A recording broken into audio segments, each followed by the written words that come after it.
con el manejo, sino más bien con la prevención y la detección precoz, ¿no?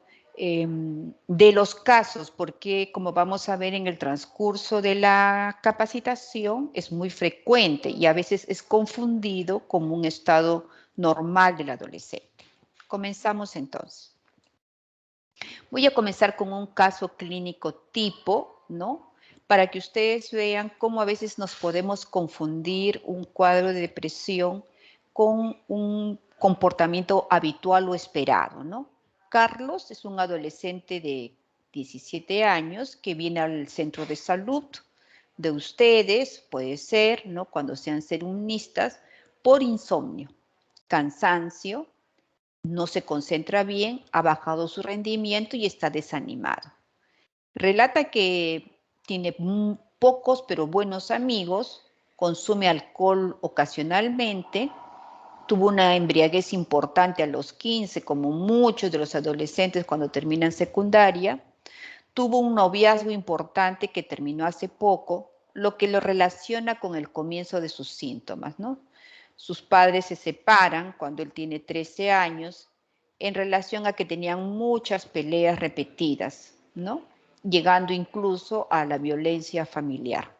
La madre ha tenido que trabajar de forma muy intensa para sostenerlo a él y a su hermana.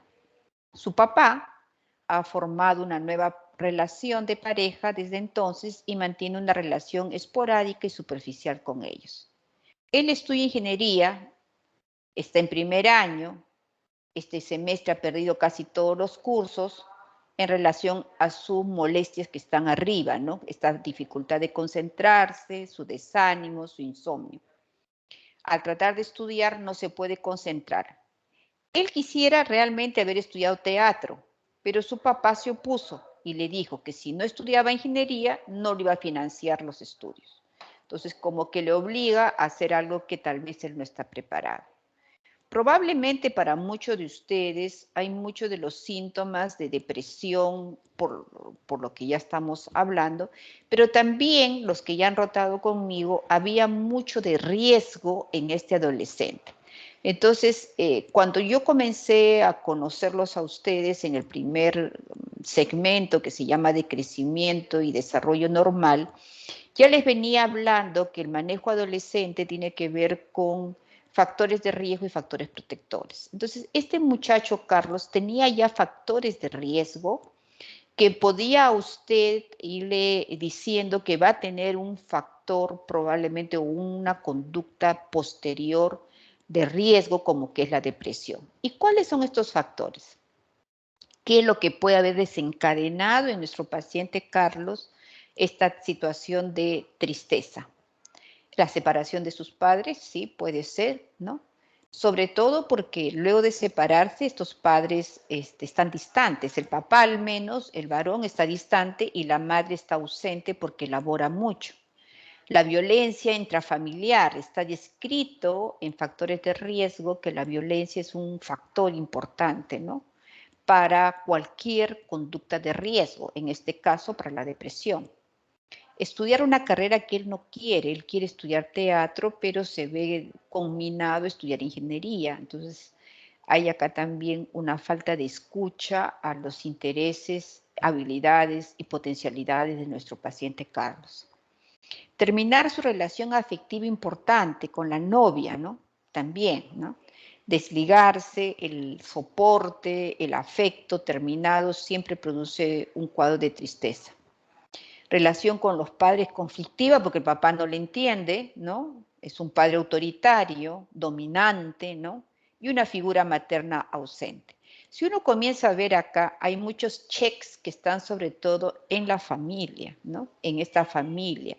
Separación de los padres, violencia, padre dominante, autoritario, madre ausente, etcétera. Entonces, el trabajo, si bien hay que hacerlo también con Carlos, pero hay que hacerlo también con esta familia. De nada nos va a servir tratar a Carlos si es que no tratamos a esta familia. ¿Y cómo deberíamos tratar a esta familia? Viendo cómo interactúan, cuáles son sus alianzas, sus triangulaciones, cómo manejan las normas, los límites y las jerarquías.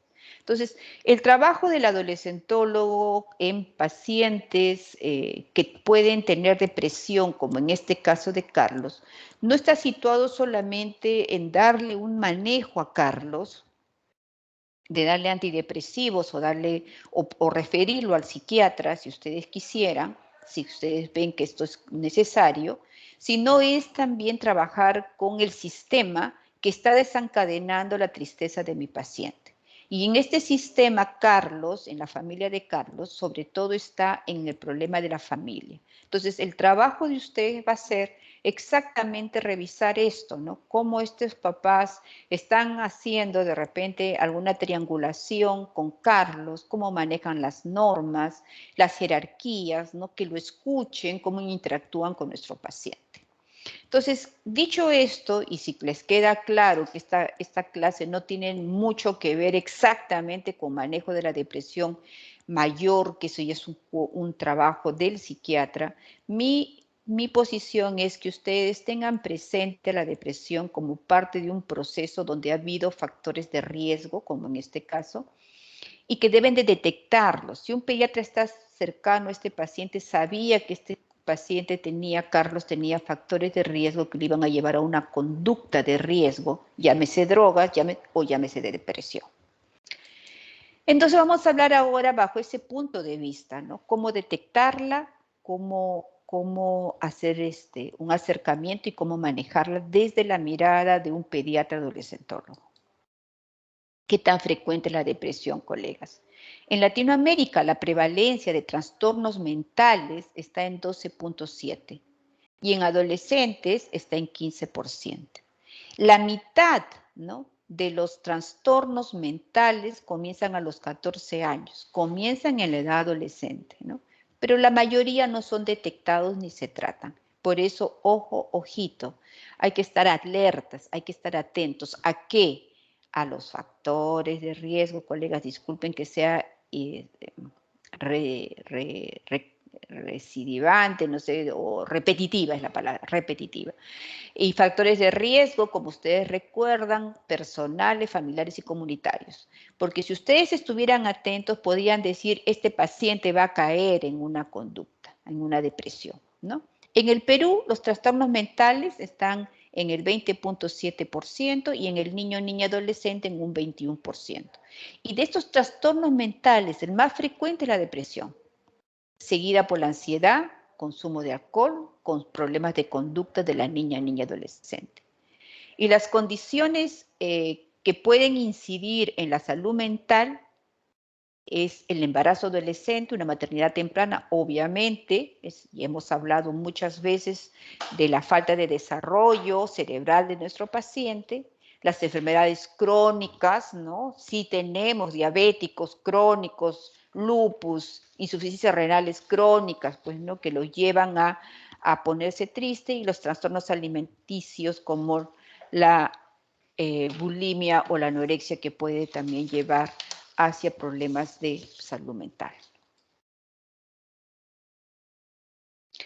El suicidio es una de las 3 causas más frecuentes, colegas, de muerte en adolescentes, a pesar de ser prevenible. Es un momento muy fatal, muy catastrófico saber que un adolescente se ha suicidado porque o muere o queda con una lesión, ¿no? Entonces, hay que, a veces no termina de suceder el suicidio, el intento lleva a que pueda quedar una discapacidad. Por eso que esta última línea de acá quisiera que lo tengan claro. La depresión y la ansiedad tienen el mayor valor de años de vida perdidos por discapacidad en el adolescente. ¿Se acuerdan ustedes cuando dicté la clase de curso de vida? Lo importante que es ya no solamente hablar de lo que está pasando en nuestros adolescentes, sino cómo va a ser lo que después les sigue en la juventud. Entonces, pueden haber años de vida perdidos por discapacidad, ya sea por la depresión, ansiedad o por un suicidio que se fue frustro, ¿no? Pero que queda como una lesión. Yo los he visto. El Hospital del Niño de Breña, en la UCI, debe tener por lo menos 3 o 4 adolescentes que ya llegaron a la mayoría que han quedado con lesiones grandes justamente por estos eventos de intento suicidio, ¿no? Y la tasa de adolescentes en América Latina con estos intentos es del 6.1 por 100.000. ¿Cuál es la finalidad de esta capacitación, de esta charla? Es contribuir con una toma de decisiones clínicas adecuadas, ¿no? Privilegiar siempre, colegas, las acciones de prevención, ¿no? Ya hemos dicho, el suicidio y la depresión se puede prevenir. Tener criterios clínicos de diagnóstico. Se puede prevenir y se puede detectar precozmente si ustedes tienen siempre alertas cuáles son estos signos de alarma y cuáles son estos factores que pueden llevar al riesgo de la depresión o del suicidio, ¿no? Y unas estrategias de intervención para una atención oportuna e integral de la depresión que se presenta en el adolescente, ¿no? Hay que intervenir no solamente con él, sino también con su familia y con la comunidad que está alrededor. Los objetivos de esta charla es la detección precoz, el cuidado integral a la familia, al adolescente y a la comunidad y saber derivar, doctores, ¿no? ¿Cuándo, cómo y dónde? Derivar o quedarse o distinguir qué pacientes deben ser pasados al psiquiatra y cuáles no, que es lo más importante. Pero para mí también es importante la segunda, el cuidado integral, de modo tal que ustedes puedan prevenir esta patología, ¿no? Ya saben que si lo existe va a haber años de vida perdidos de nuestro paciente. Entonces, lo ideal es la prevención o la detección precoz, ¿no? Y saber derivar en qué momento a nuestro paciente al médico especialista en psiquiatría infanto-juvenil. Por definición, la depresión es un trastorno mental, ¿no? Caracterizado fundamentalmente por el humor, por cambios de humor, a un humor depresivo. Pérdida de la capacidad de interesarse y disfrutar de las cosas, ¿no? La anedonia. Cansancio, fatiga, que empobrece la calidad de vida y genera dificultades en su entorno familiar, laboral y social de quienes la sufren. La tristeza es, como vamos a ver durante la charla, es parte de nuestra vida, ¿no? Nos pasa algo, la ansiedad y la tristeza es parte de nuestro cotidiano vivir según el factor estresante, desencadenante que está, ¿no? Si uno ha perdido una novia como Carlos, es esperado pues que se ponga triste. Pero si esto ya está generando dificultades en su entorno de desarrollo, como le pasó a él, que baja su rendimiento académico, que ha perdido casi el año, que está teniendo insomnio, ya hay que atenderlo con mayor profundidad para saber si estamos ante una depresión. Poco sabemos de la etiología, ¿no? Hay una demostración de que puede haber una carga hereditaria, ¿no? De naturaleza biológica, y hay una evidencia de alteraciones en los neurotransmisores cerebrales, esto también se ha descrito, ¿no? La serotonina baja, la noradrenalina, la dopamina, principalmente como factores predisponentes, ¿no? Esta alteración de estos neurotransmisores y el uso de antidepresivos que inhiben la recaptación de estos neurotransmisores, como la serotonina, dan pues pie a ver que son alteraciones de neurotransmisores cerebrales, ¿no? Pero también existen factores desencadenantes. No es tan simple esto porque no todo aquel que ha tenido pues un familiar deprimido necesariamente tiene que hacer también depresión, porque tienen que ustedes tener en cuenta estos factores desencadenantes que pueden hacer que esta predisposición biológica haga que uno llegue a la depresión, como el maltrato, el abuso sexual, la pérdida de un ser emocionalmente cercano, pérdidas materiales, entre otros, ¿no? Ahora que estamos hablando, que estamos viviendo el aislamiento por COVID, que estamos teniendo muchas pérdidas de seres queridos, esta patología es muy frecuente en mi consultorio. No hay una fisiopatología clara de lo que está pasando, ¿no? Pero sí, como les decía, se le ha dado una real importancia al aspecto biológico de la depresión, ¿no? ¿Y por qué? Porque en realidad hay síntomas claros, ¿no? Que se presentan en la depresión como un patrón constante, ¿no? Las alteraciones del sueño, el insomnio, más que la hipersomnia es el insomnio, la baja de apetito más que mucho apetito, la disminución de la libido, etcétera, ¿no? Que sugieren que pueden ser debidos a una alteración de la corteza prefrontal, del diencéfalo y del sistema límbico. Esta característica de patrón de síntomas que se repite constantemente ante un cuadro depresivo. Y la respuesta a tratamientos somáticos como los antidepresivos, como les decía, la terapia electroconvulsiva, así como las observaciones de que la depresión puede ser inducida por medicamentos. Esto hace pensar de que puede haber un aspecto biológico importante en la explicación de la depresión.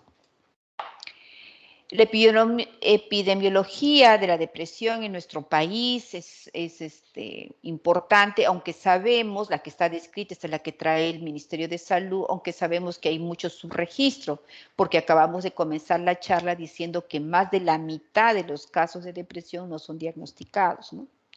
1 de cada 5 personas sufrirá depresión en algún momento de su vida y en el Perú se calcula que un 12% aproximadamente la sufre. Estos son datos del Ministerio de Salud. Según la Asociación Psiquiátrica Americana, el 15% de las personas que la sufren intentan el suicidio. Imagínense ustedes este subregistro y este riesgo de suicidio. Y en nuestro país, ¿no? El Hospital Noguchi, ¿no? Honorio Delgado Noguchi, reporta la prevalencia de un episodio suicida, de un episodio depresivo en Lima y Callao de 18.2, en la Sierra de 16 y en la Selva de 21.4. Y acá me voy a detener un poquito porque como ustedes ven las estadísticas nos dicen que por alguna razón en la selva hay más depresión, ¿no? Hay bastante más que en la sierra.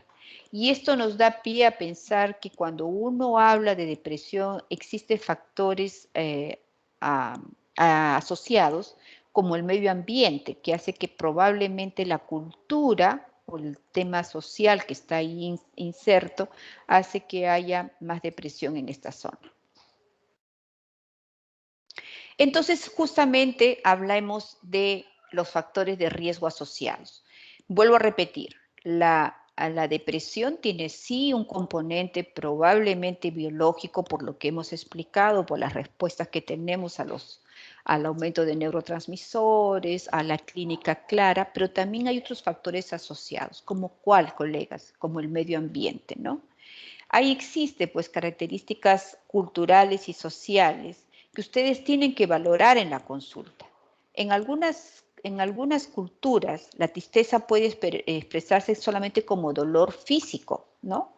Más que como un ánimo triste, ¿no? En algunos lugares, por ejemplo, la tristeza es un dolor de estómago, dolor de cabeza o están muy irritables, ¿no?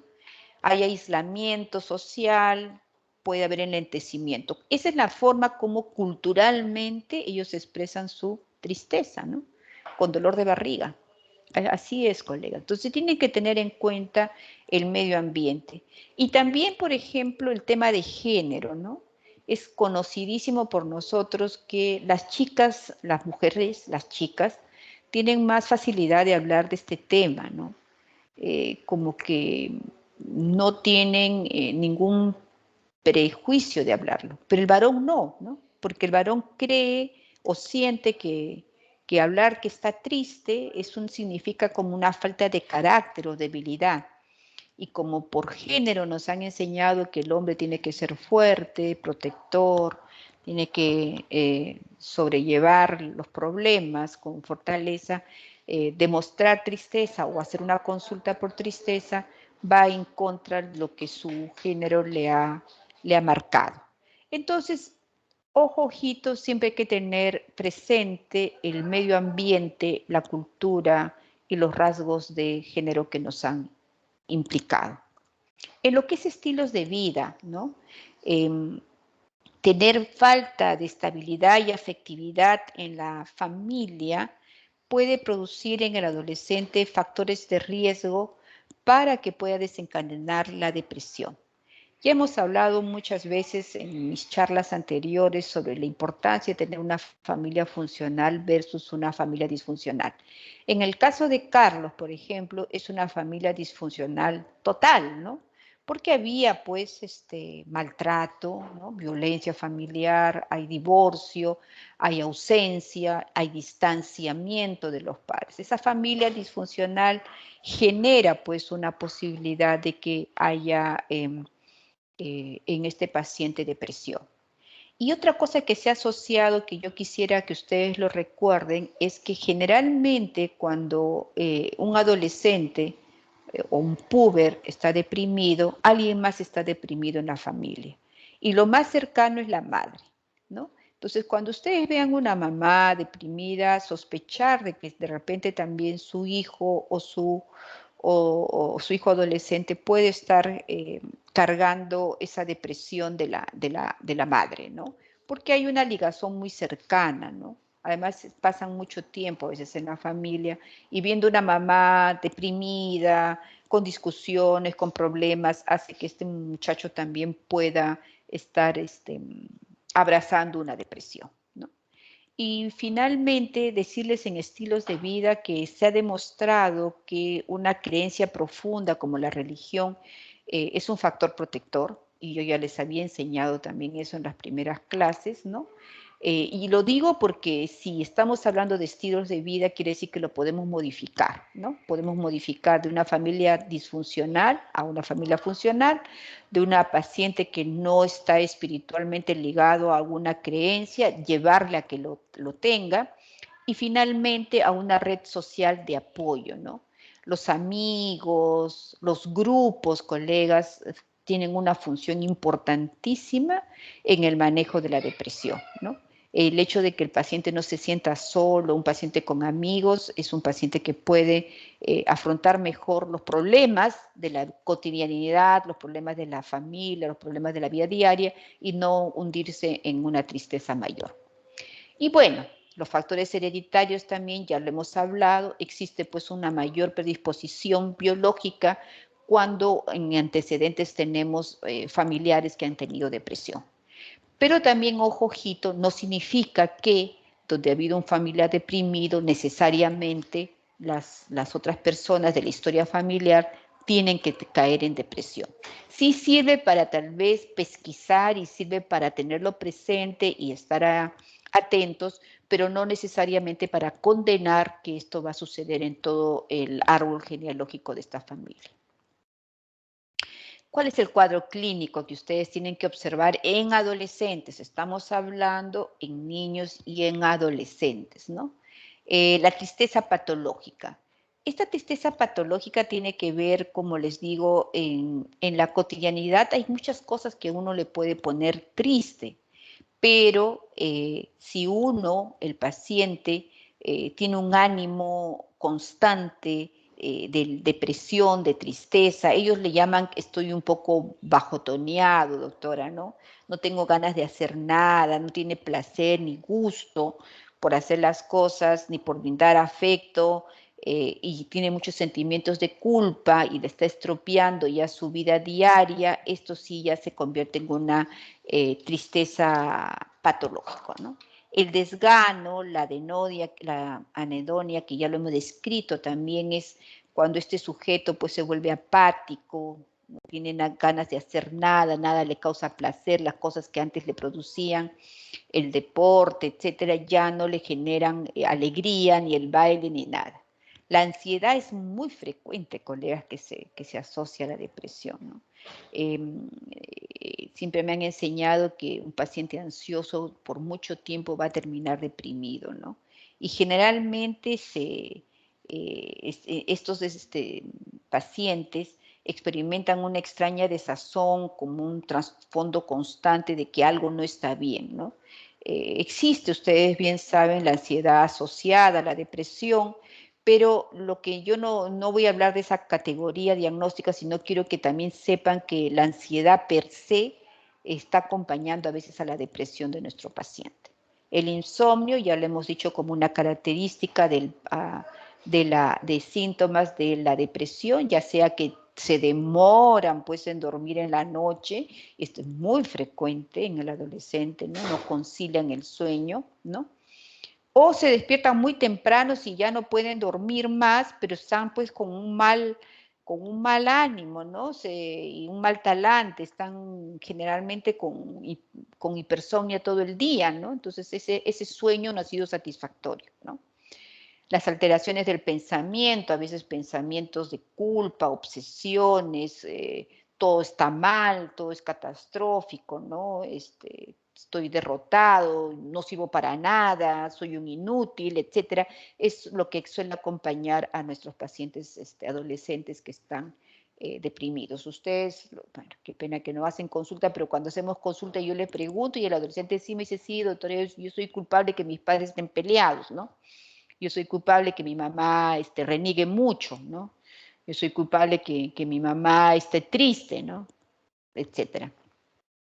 Y las alteraciones somáticas es muy frecuente, doctores, que acompañan, ¿no? Por eso que siempre les diré, hagan atención integral. A veces vienen quejándose, pues, de dolor de barriga, de cefalea, ¿no? En mi consulta eso es muy frecuente, ¿no? Dolores erráticos, me duele el pecho, me duele la cabeza, etcétera, y que no encontramos una justificación clínica, biológica, y a veces en el fondo hay una depresión. Las alteraciones de comportamiento muy frecuente, colegas, sobre todo en adolescentes, es la irritabilidad, cambia también su rendimiento, les es difícil también tomar decisiones, su rendimiento académico también suele variar, suele bajar, ¿no? Están a veces un poco inquietos y pueden tener como crisis de violencia por momentos, ¿no? Alteraciones del apetito y del peso, generalmente se les baja el apetito y por lo tanto generalmente bajan de peso, ¿no? Pérdida del placer, nuevamente les digo, ya no quieren jugar, ya no les genera. Tenía un paciente en la consulta que era un deportista, este muchacho, me acuerdo mucho, estaba en la selección de su colegio de básquet, jugaba por un club, ¿no? De esos que ustedes conocen mejor que yo, jugaba por un club de fútbol, nadaba, era exitoso, las chicas lo seguían porque era un chico muy deportista y de un momento a otro dejó de ir, ¿no? Dejó de ir a estos lugares, ya no quería saber casi nada de fútbol ni de natación, nada. Y ni chico en el fondo había una depresión por algunos problemas que había pasado en su casa, ¿no? Un sentimiento de culpa excesiva, ¿no? Yo soy culpable de que pase esto, tengo una carga por esta sensación de culpa, ¿no? Culpable de que mis padres se divorcien, culpable de que mi mamá esté triste, culpable de que mi hermana no le vaya bien el colegio, es decir, una exageración, un sentimiento de exceso de de carga, ¿no? De culpa que es inexistente, obviamente, ¿no? ¿Cómo va a ser el culpable de un divorcio? Les pregunto yo, pero ellos sienten que puede ser. Pensamiento suicida, no teman en preguntar al adolescente si es que ha tenido en algún momento idea suicida, y la disminución de energía, ¿no? Para todos están cansados, ¿no? Durante todo el día están cansados, mucho más a veces en las mañanas, ¿no? No quieren hacer nada, están fatigados. Como ustedes ven, puede ser que me digan, doctora, pero esas cosas a veces se presentan en una adolescencia normal. Sí, a veces es normal estar ansioso, o sea, no tan, es común, ¿no? Estar ansioso, que tengan dolores, que no quieran dormir en la noche por estar jugando play, etcétera, ¿no? Pero cuando estos síntomas ya alteran su cotidianidad, su dinámica diaria normal, ya hay que darles un puntaje mayor de que ya no solamente son cambios esperados, sino que ya hay una patología de repente en el fondo, ¿no? En el cuadro clínico de adolescentes, mínimo estos síntomas tienen que estar 2 semanas seguidas, colegas. Lo general es estar irritable, no es como como los adultos que solemos estar con la cara larga o con llanto o aislados, son más renegones, irritables, intolerantes, ellos mismos se llaman, ¿no? No toleran nada, ¿no? Este es el adolescente deprimido, irritable. Es importante que tengamos, según la guía práctica de depresión que tenemos tanto del Ministerio como de acá del Hospital, del Instituto del Niño del año 2020, ellos ponen en esta guía que es importante que haya un cuadro de tristeza, retraimiento o irritabilidad. Yo vuelvo a repetir, irritable es lo que más sale. Y 3 de estos siguientes síntomas, mínimo 3, falta de apetito o pérdida de peso, aumento de apetito o aumento de peso, falta de energía, pérdida de interés de las actividades diarias, no quieren hacer, tendencia a descalificarse, soy malo, soy feo, no sirvo para nada, disminución de la concentración, ¿no? Que hace que bajen su rendimiento, y un pensamiento recurrente de muerte y suicidio. Entonces, si ustedes ven un adolescente que por 2 semanas está muy irritable, muy intolerante, algo triste, o está, vuelvo a repetir, y 3 de estos síntomas, estamos muy probable ante un adolescente deprimido. El diagnóstico se tiene que hacer obviamente con el CIE-10, ¿no? Yo no lo voy a marcar, no es mi intención, pero es bueno que sepan cómo se hace este diagnóstico, ¿no? Según la OMS, ¿no? El diagnóstico de la depresión y de otros desórdenes psiquiátricos, porque solo debe realizarse en un contexto de examen médico completo, y eliminar otra comorbilidad, ¿no? O condición psiquiátrica o somática para no crear confusiones, ¿no? Entonces, estos son los síntomas que pone el CIE-10, ¿no? Que son casi los mismos que hemos mencionado en la guía de atención práctica de depresión en adolescentes que tenemos tanto en el MINSA como en el instituto. Y se debería de cubrir estos ítems, que es sobre todo humor depresivo, pérdida de la capacidad del disfrute, la anedonia, que ya lo venimos repitiendo, ¿no? Esa disminución de la vitalidad, ¿no? O lo que le llamábamos antes a la fatiga que tiene el adolescente, ¿no? Al cansancio, ¿no? Que él siempre suele mostrar, ¿no? Pérdida de confianza y sentimientos de inferioridad, también lo mencionábamos antes, soy tonto, soy feo, soy malo, no sirvo, ¿no? Pensamientos de culpa, ya lo hemos mencionado, el insomnio también, la anorexia o la baja de apetito y los pensamientos y actos suicidas. Entonces, bastante alineados con lo que dice también el CIE-10. Para el diagnóstico se requiere que la duración sea de 2 semanas, también ya lo mencioné, aunque periodos más cortos pueden ser aceptados si los síntomas son excepcionalmente graves o de comienzo brusco y que le impidan el desarrollo normal a mi paciente. Al menos 5 de estos siguientes deben estar y deben interferir, como les digo, con la vida diaria, ¿no?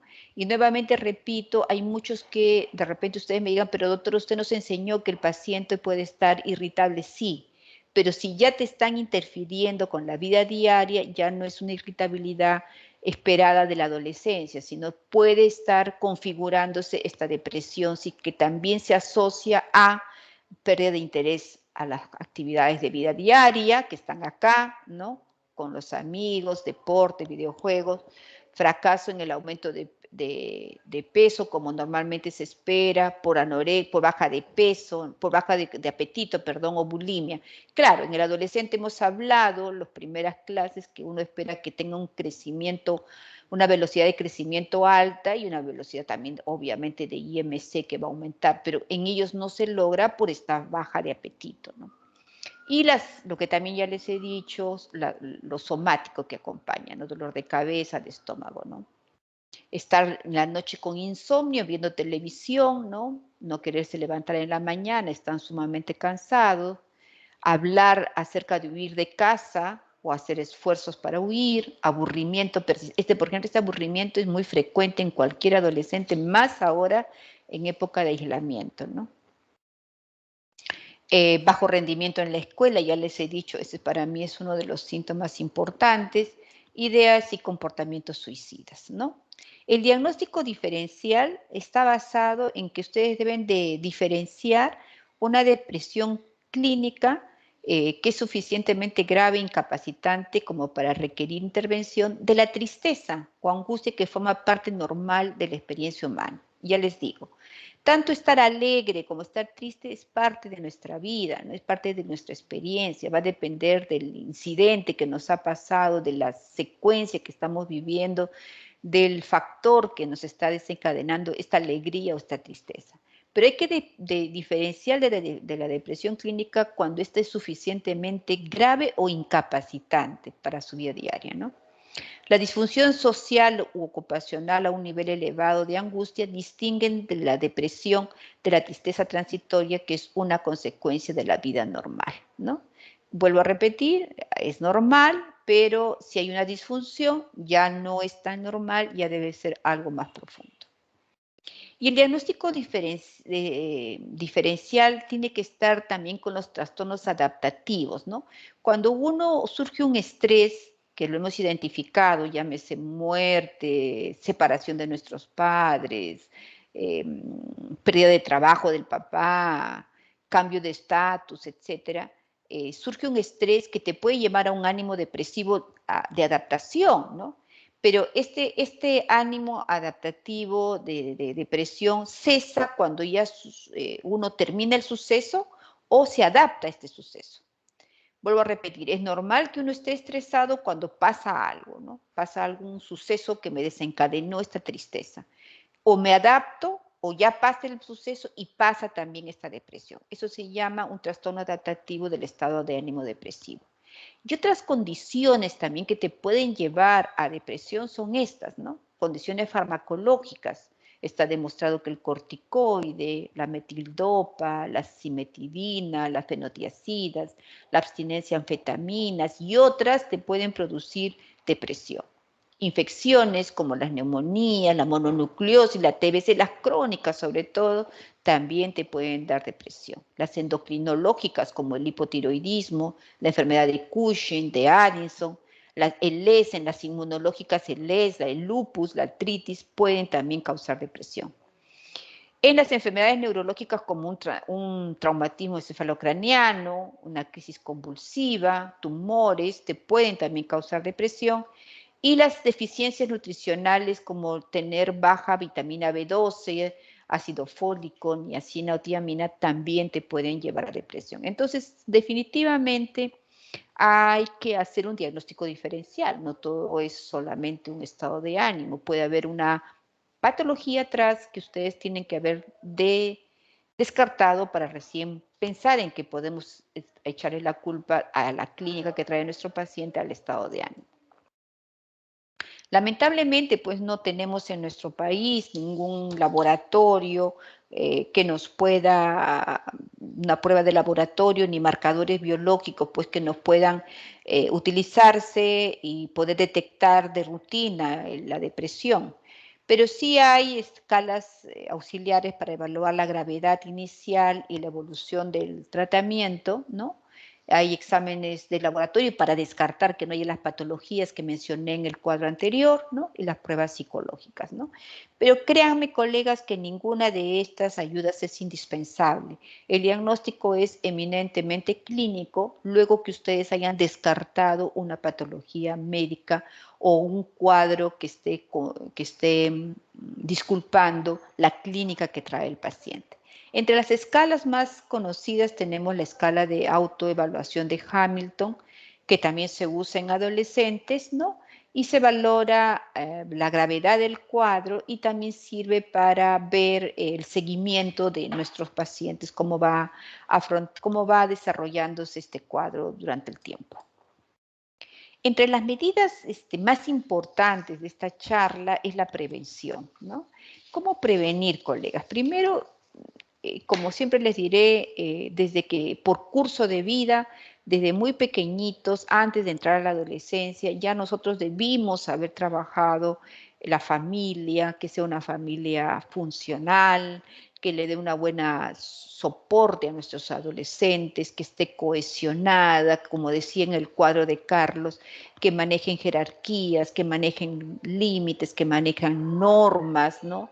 Que no haya triangulación, etcétera. Esas son las familias que van a proteger a nuestro adolescente para que no entre en esta conducta de riesgo. Otra cosa importante que también ustedes le pueden dar a su adolescente para evitar la depresión es que maneje bien sus habilidades sociales y entre ellas la más importante es la comunicación. Un adolescente que puede comunicar su estado emocional, su preocupación probablemente aminora mucho el estado de depresión. Pero estas habilidades sociales pues a veces hay que desarrollarlas. Por eso es que esa es una medida de prevención que ustedes pueden trabajar.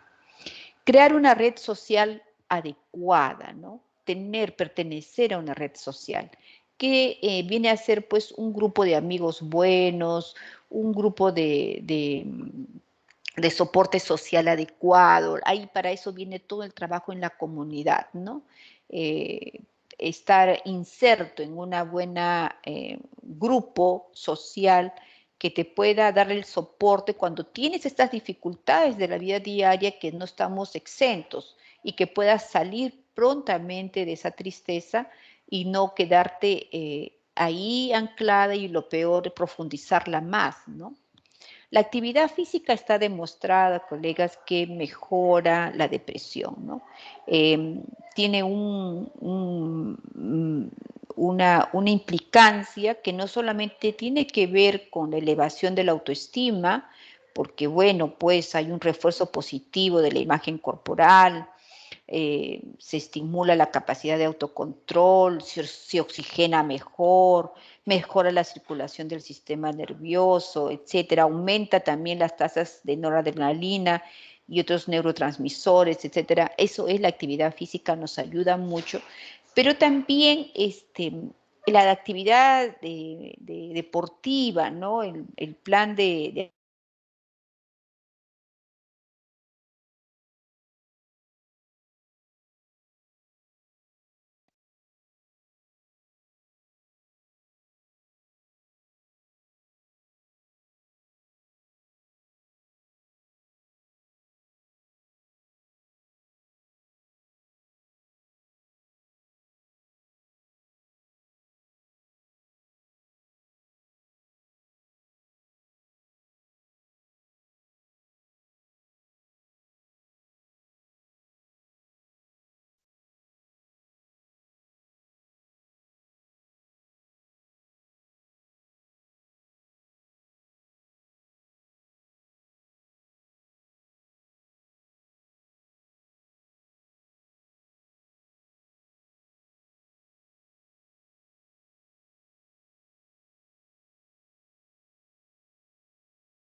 Doctores, mil disculpas, no sé qué ha pasado, mi máquina se ha apagado, ¿me escuchan bien, por favor? Sí, doctora, sí, no se le llegó a escuchar. Ya, o sea, llegaron a escucharme hasta, porque se me acaba de ir la luz en mi máquina Y voy a terminar con el celular porque no veo la forma, en lo que he estado en este tiempito, no veo la forma de recuperar imagen. ¿Se me escucha bien? Hola, colegas. Se escucha, doctora. ¿Me pueden ayudar diciendo si se me escucha? Escucha, doctora, sí se escucha bien. Sí, doctora, sí se escucha. Ok, entonces voy a terminar la clase tan pronto me quedé, después ya les mando las diapos porque estoy incluso ahorita sin diapos, pero recuerdo clarísimo que estábamos exactamente hablando ya de, espérate, estábamos en... ¿Alguien me puede ayudar a ver si estaban atentos? A ver, ¿en qué me Medidas quedé? generales y preventivas, doctora. Estaban Ah, hablando de prevención. muchas gracias, sí, tienes razón. Entonces les hablaba justamente de la importancia de la actividad física. Sí, se me fue no sé qué pasaba acá en mi máquina. Les estaba hablando, y esta es la parte más importante, porque tendríamos que ver sobre la actividad física, les estaba diciendo, ¿no? De la importancia de que estos pacientes pues puedan intervenir, de que puedan desarrollar, porque no solamente liberan, no está demostrado noradrenalina y neurotransmisores, sino que también mejora la autoestima de nuestros pacientes, ¿no? También es bueno, doctores, que les enseñen a ellos estilos de vida regular. ¿Qué quiere decir esto? Generar hábitos. En la adolescencia es una mejor etapa para generar hábitos, ¿no? Y, por ejemplo, el hábito de acostarse temprano, hacer un horario, hacer rutinas, ¿no? En su vida, ¿no? Para que puedan tener un sueño placentero, ¿no? Eso también es importante. Ahora más que los adolescentes entran a dormir con los celulares y no están generando estos hábitos adecuados, de modo tal que luego ya puedan tener un sueño más adecuado, más placentero. En terapéutica, no voy a hablar yo del uso de antidepresivos, les dije temprano, no es la intención. La idea es sobre todo que ustedes saben perfectamente que existe antidepresivos, ¿no? Pero esta clase no va indicada hacia ese lado, porque eso ya es un manejo básicamente del psiquiatra. Mi idea de dar la clase es que ustedes estén alertas a poder, por favor, detectar los casos precoces, a trabajar, como les decía, también con la familia desde la etapa prepúber, incluso desde la pediatría general, para hacer que estas familias sean funcionales y quitarle esa posibilidad de riesgo. Lo mismo también en el tema personal por curso de vida de nuestro paciente, darle habilidades sociales, hablarles de la actividad física, alimentación saludable, etcétera, todo lo que hemos conversado, como de la comunidad, de manera tal que protejamos a que no caiga en este diagnóstico de depresión, ¿no? El adolescente, y pueda más bien tener una fortaleza, ¿no? Factores protectores que siempre hemos hablado, para evitar que caiga en cualquier riesgo. Si es que mal no me equivoco, doctores, ahí nomás terminaba mi ponencia. Como les digo, ahorita no tengo ni siquiera el PPT, lo voy a mandar. Como nos vemos el día lunes, probablemente si hay alguna pregunta o algo que me quieran decir, este es el momento. Les pido mil disculpas, no sé qué ha pasado con mi máquina, se ha borroneado todo, espero solucionarlo, pero gracias a Dios ya había avanzado más del 80% de la clase. No sé si hay alguna pregunta, si no, a ver, por favor, levanten la manito, díganme. Como estoy con el celular, por favor, más bien, Natalie, si me puedes decir cuántos participantes no lo estamos ahorita.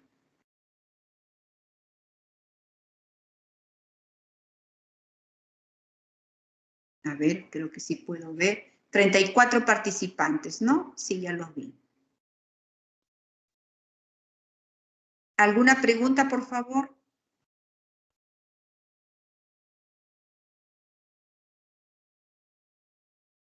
Colegas.